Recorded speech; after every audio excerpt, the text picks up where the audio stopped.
Palakpakan, Attorney Vic Rodriguez! Yes, yan po. Si Attorney Vic, nakikita ko lang dati yan doon sa building ng rescue.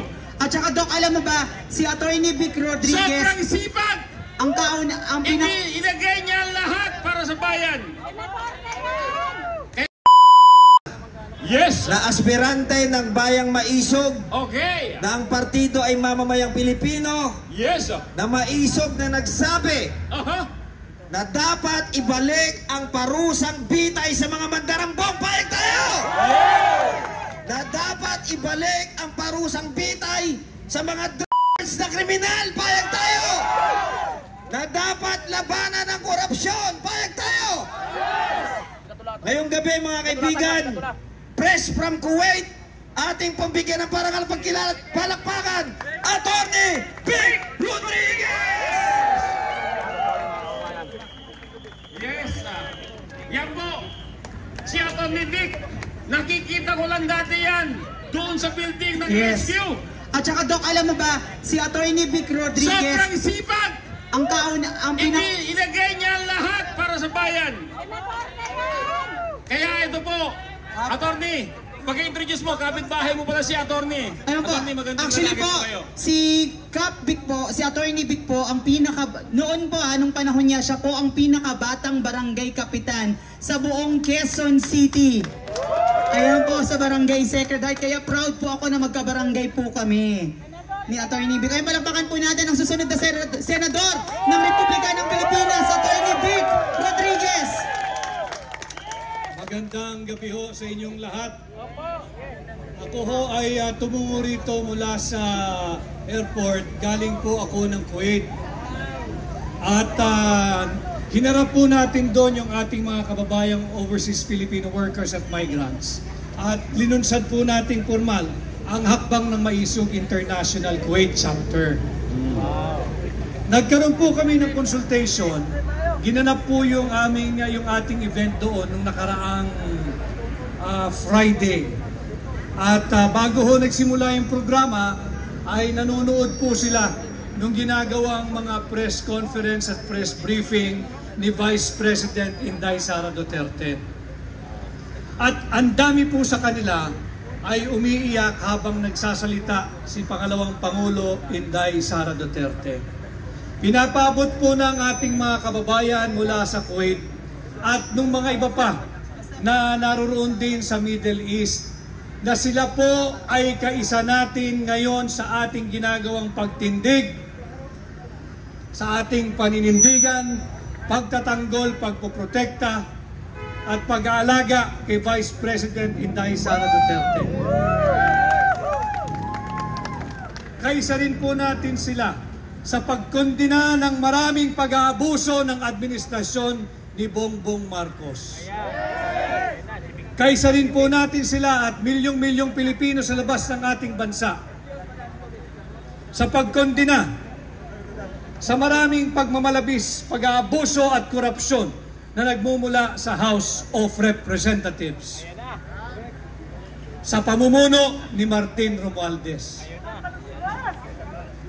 Kaisa rin po natin sila sa pagpapakita ng suporta kay Attorney Zuleika Lopez na ikinulong dahil lamang hindi nagustuhan ng isang convicted na mambabatas ang naging tugon ng kanilang resource person.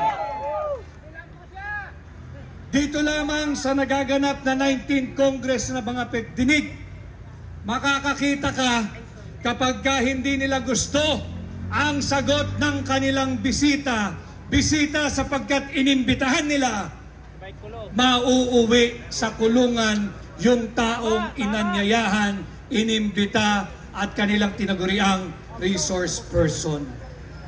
Wala ng katarungan, wala ng paggalang, wala ng respeto sa ating saligang batas.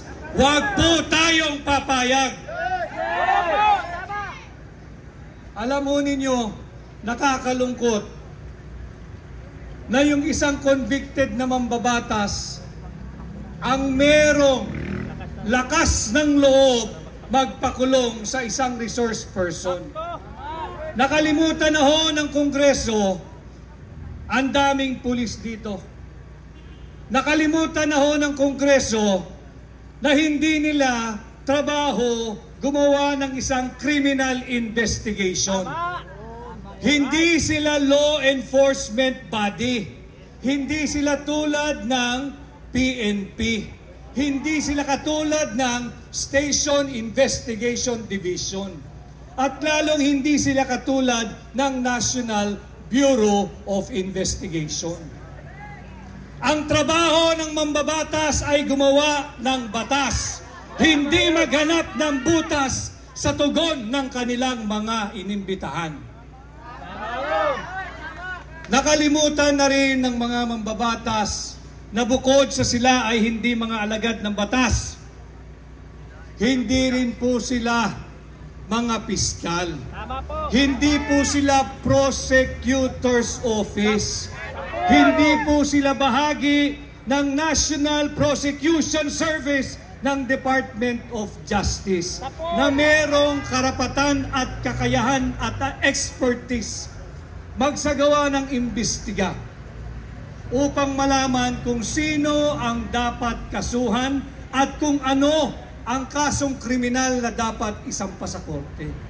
Hindi po trabaho ng mga mambabatas mag-astang mga piskal.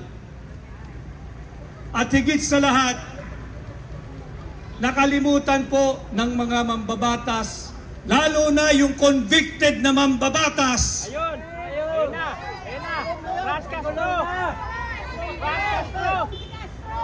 Nakalimutan niya na siya ang may conviction. Nakalimutan niya na siya ay nakakalaya dahil umaapila lamang siya sa kanyang conviction. At higit sa lahat,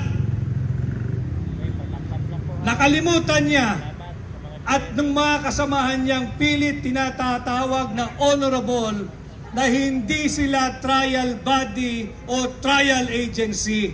Hindi po sila korte upang magsabi kung sino ang guilty at hindi guilty. Hindi po sila korte para magbigay ng karapatang parusa na pagkakakulong kagaya ng ginawa nila kay Attorney Lopez. Ako'y natutuwa dahil nung isang gabi pa ay nanawagan na po tayo sa ating mga kapwa Pilipino at naririto kayo, pangalawang gabi tumutugon, basagin na po natin ang maling kultura ng pananahimik. Meron po tayong tinatawag na undeclared martial law. Ang pagkakaalam ko, gumagana ang ating saligang batas. At yung ginagawa natin ngayong gabi, bahagi ito ng ating karapatan na nakaukit at may garansya sa ating saligang batas na magtipon-tipon ng malaya at magkaroon ng payapang pagtitipon. Ang pagkakaalam ko, buhay na buhay ang ating saligang batas. Subalit bakit pagdating sa Kongreso, tinatapakan, sinasalaula, yinuyurakan nila ang mga karapatang pantao ng mga resource person. Sabi po sa Article 3, Section 1 of our Constitution, no person shall be deprived of life, liberty, or property without due process of law. May due process ba ang pagkakakulong kay Attorney Lopez? Meron bang due process na sa kadiliman ng gabi, walang kuryente, pinatayan din ng tubig, darating ang mga ilang elemento ng kapulisan upang puwersahin at puwersahang ilipat si Attorney Lopez mula sa House of Representatives patungo sa correctional facilities ng Mandaluyong? Wala! Ito ay malinaw na paglabag sa karapatang pantao. Nakalimutan din ho ng mga congressman natin, ng mga miyembro ng mababang kapulungan, yung Section 12, Article 3 of our Constitution. Malinaw po sa ating saligang batas na bawal ang force, intimidation, violence, or torture that will vitiate the will or will vitiate the consent. Yung pananakot na kapag ka hindi ka sumagot ng ayon sa aming kagustuhan, isa-cite ka namin in contempt. Yan po ay pananakot. Yan po ay threat. Yan po ay intimidation that vitiates the will, and that is unconstitutional. At bilang panghuli, tinatapakan pa rin nila ang karapatang pantao ng kanilang mga iniimbitahan sa Kongreso, partikular na ang Section 17, Article 3 ng ating saligang batas. Hindi po maaaring pwersahin ni naman ang kahit na sino na tumestigo laban sa kanyang sarili o laban sa kanyang sariling interes. Sa Kongreso, pag pinatawag ka at hindi gusto ang sagot mo, pipilitin kanila, susubuan kanila ng mga salita na gusto nilang lumabas sa iyong bibig kahit naman hindi iyon ang katotohanan. Kaya tayo'y patuloy na magsama-sama, manindigan at sumigaw ng sama-sama. Tigilan na natin yung maling uri ng ating pananahimik. Tanggalin na po natin yung maling kultura ng pananahimik. Meron po tayong tinatawag na undeclared martial law. Nagaganap na po yan. Kung ano-anong iniimbestigahan, sinasabi ay in aid of legislation. Kasinungalingan. Ang investigasyon nila ay in aid of political persecution. Wala na silang gawin araw-araw kundi siraan ang pagkatao ni dating Pangulong Rodrigo Roa Duterte. Masama ba pag ikay Pangulo, pangalagaan mo ang seguridad ng iyong bansa? Masama ba na kapag ikaw ay Pangulo, habulin mo ang mga drug lord? Masama ba pag ikaw ang Pangulo, maglungsad ka ng war on drugs? Bakit nila sinisiraan patuloy si Pangulong Duterte? Ang tanging kasalanan ni Pangulong Duterte, dahil hanggang sa ngayon, mahal na mahal ninyo, mahal na mahal ng Pilipino, mahal na mahal ng mga sundalo, at mahal na mahal ng mga pulis, si Pangulong Rodrigo Duterte.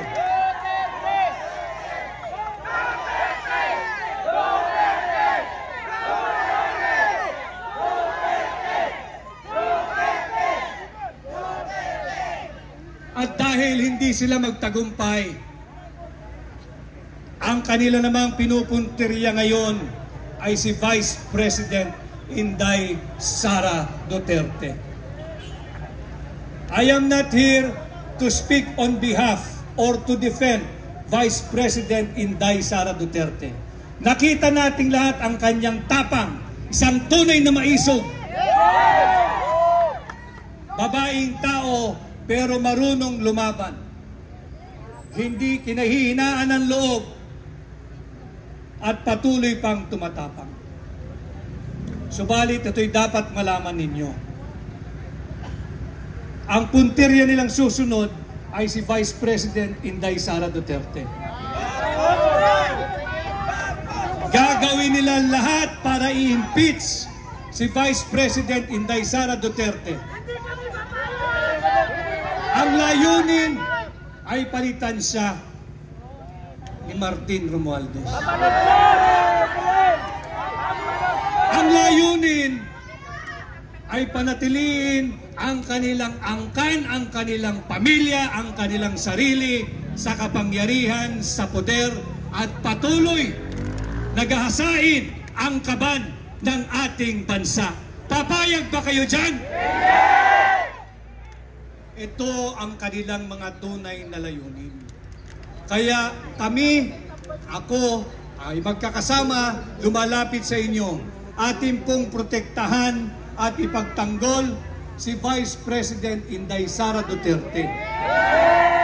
Sapagkat si Inday Sara Duterte, siya lamang po ang sumisimbolo kumakatawan at sumasagisag sa 32 million Filipinos na bumoto sa kanya.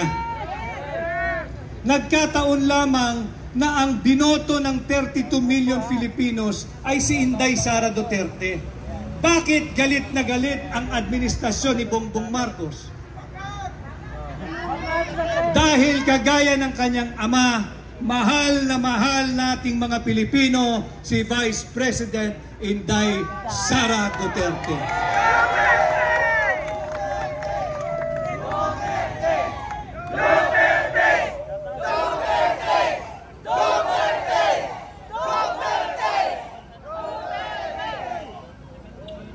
Kinakailangan nalalaman ho ninyo, pasalamat ako, napakaraming vloggers dito. Alam ho ninyo, yung anyo nung mass gathering o pagtitipo na ganito, nagbabago din. Sapagkat tama yung sinasabi ni Vice President Sara Duterte. Hirap na mga Pilipino. Imbis na ang gawin nila ay magpasa ng batas na gagamot, natutugon sa kagutuman, sa kahirapan at kawalan ng trabaho at kawalan ng pag-asa ng maraming Pilipino, ang ginagawa nila lahat ay political persecution laban kay Pangulong Duterte, kay Vice President Inday Sara Duterte, kay Pulong Duterte at kay Baste Duterte.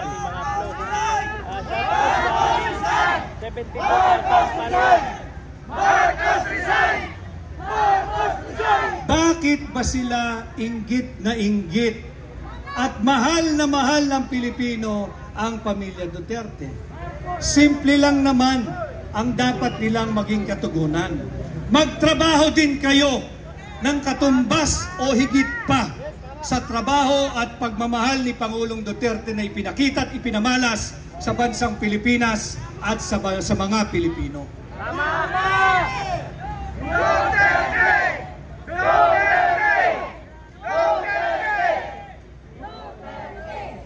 Malaman din po ninyo na ang isa sa mga plano rin nila, yung pamimigay ng ayuda, pera po nyo yan.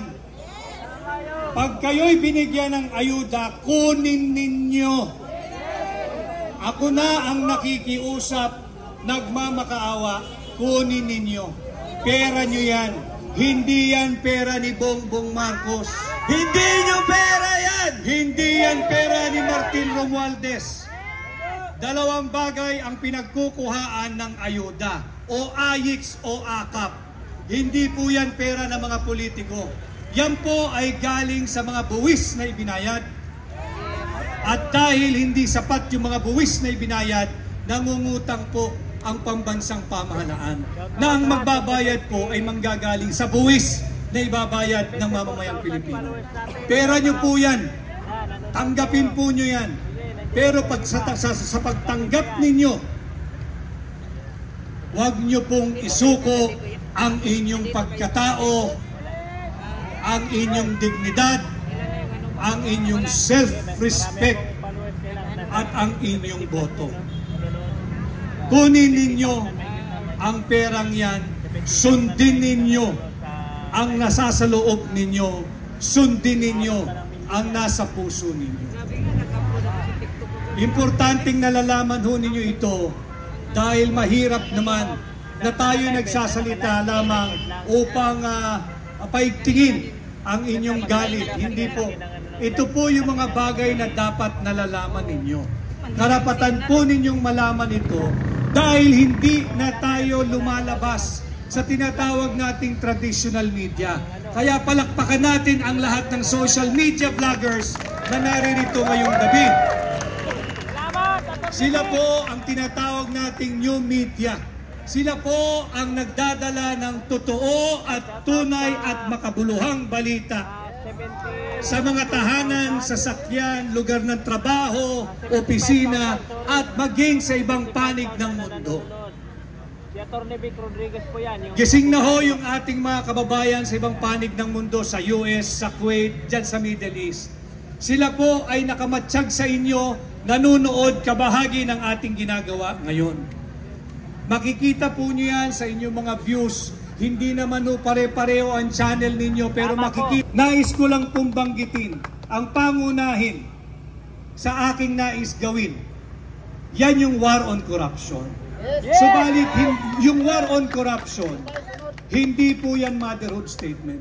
Kung tayo'y tutulungan ninyo, sisikapin kong maibalik ang death penalty. Death penalty, subalit sa 2 kaso lamang. 2 kriminal na kaso lamang. Unang-una sa kasong plunder. Para matigil na yung patuloy na pagnanakaw ng mga mambabatas. Subalit, paano ho natin gagawin yan? Ang plunder ho kasi, bago ka makasuhan, bago ka makonvict, kinakailangan na kapag nakaw ka ng 50 million pesos. Pag tayo po ay pinalad, ibababa po natin yung halaga ng plunder from 50 million to 5 million pesos. Mabuhay Bansang Maisog! At kapag napatunayan ang mga tiwaling taong gobyerno na nagnakaw ng 5 milyong piso, bitay ang kanilang kaparusahan.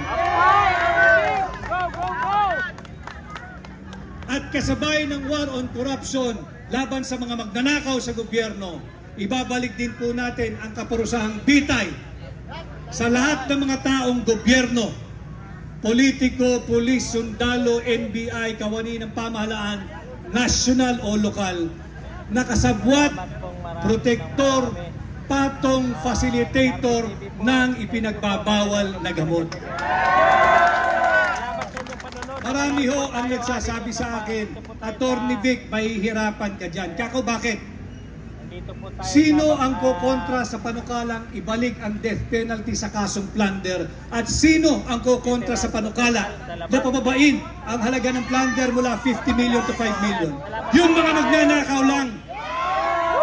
Kaya alam na ninyo, pag merong kumontra, nakakatiyak kayo, magnanakaw yan. Pag merong kumontra, nakakatiyak kayo, may planong magnakaw yan. At pag merong kumontra, nakakatiyak kayo, hindi siya masayang magnakaw ng 5 milyon lang. Kaya gusto niya 50 million pesos pa rin. Subalit yung perang ninanakaw na yan, ang biktima po niyan ay hindi lamang isang tao, kundi tayong lahat ng mga Pilipino. Imbis na maitaas sana ang sahod pa ng mga sundalo at pulis at bumbero, napupunta sa bulsa ng mga tiwaling politiko na kung makapag-utos sa ating mga pulis, akala mo tao-tauhan at ari-arian nila ang mga miyembro ng PNP at ng AFP. Kaya ito po ang ating nais gawin at hindi rin po matatapos ang gabing ito dahil dito po sa Quezon City, hindi po, yung mga hindi po taga Quezon City at yung mga taga Quezon City po, dahil dito po talaga ako, ito po ang aking lungsod. May kaibigan ho ako nung araw pa, matikas na barangay captain. Ang tawag po dito nung araw sa Quezon City, si Mini Tatay Digong. Kasama ko po ito nung araw pa. Astig din po ito. At nagsalita na po yung kagabi. At kagabi pa ho, kahit ako'y nasa Kuwait, kahapon pa ng umaga, nag-ugnayan na po kami dito sa ating ginagawang pagkilos. Palakpakan po natin ang kalaban ng korupsyon, si Konsehal Tatay Rani Ludovica. Yan po ang kinikilala dito na Mini Tatay Digong. At alam din ho niya ang epekto ng droga dahil doon sa kanyang barangay nung araw sa Batasan Hills, talamak po ang doon. At sinasabi rin ng mga tao doon, barangay officials, si Konsehal Rani at pati yung mga kapulisan, nang dumating ang administrasyon ni Pangulong Rodrigo Duterte, naubos, nagtakbuhan, nawala at tumigil ang kalakal ng Kaya salamat Konsehal Rani at salamat din sa iyong suporta sa ginagawa nating pagkilos dito sa Lungsod Quezon. We love you, Tay! Mabuhay, Attorney Vic! At ganun din ho sa ating mga kasamang kapulisan dito, ating mga police officers, hindi po ninyo kami kalaban. Kami po ay kasama ninyo.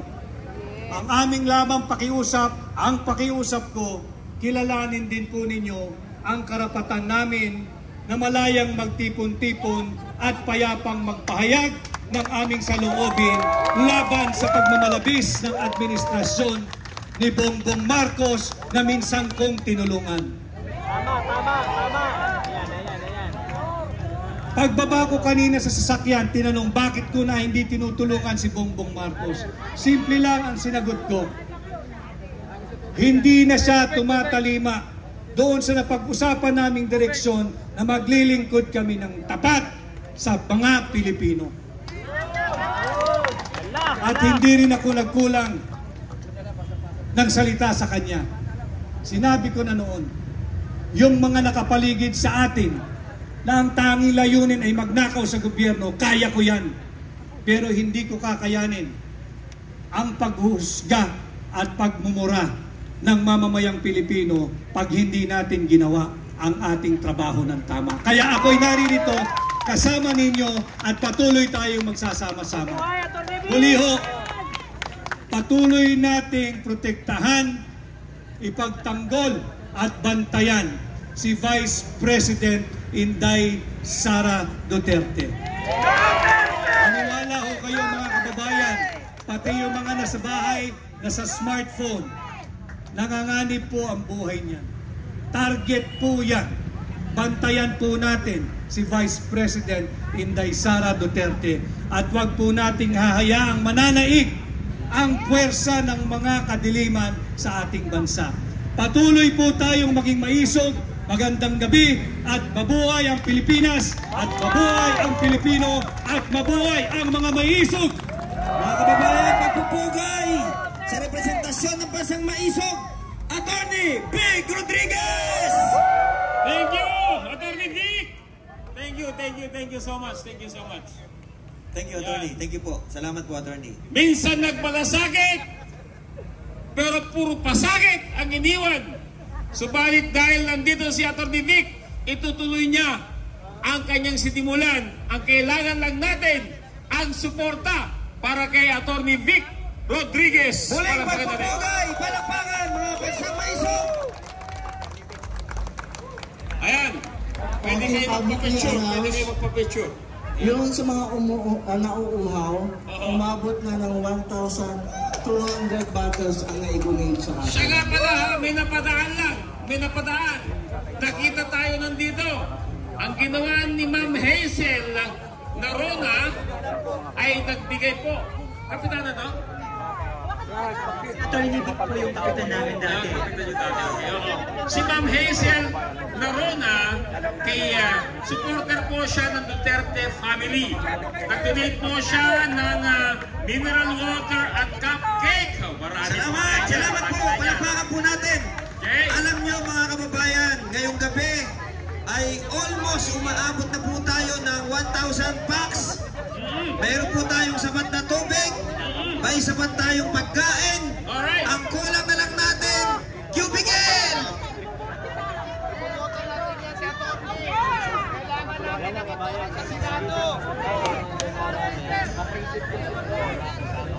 Marami pa po tayong paparating. Alam nyo, mga kababayan, ito po ang mukha ng tunay na Pilipino. Eto, may nagtatanong. Ano? Ang tanong? Kung nandito pa raw tayo bukas. Of course! Dahil magdadala sila ng buffet ba yan, ma'am? Magdadala po sila! Akala ko buffet.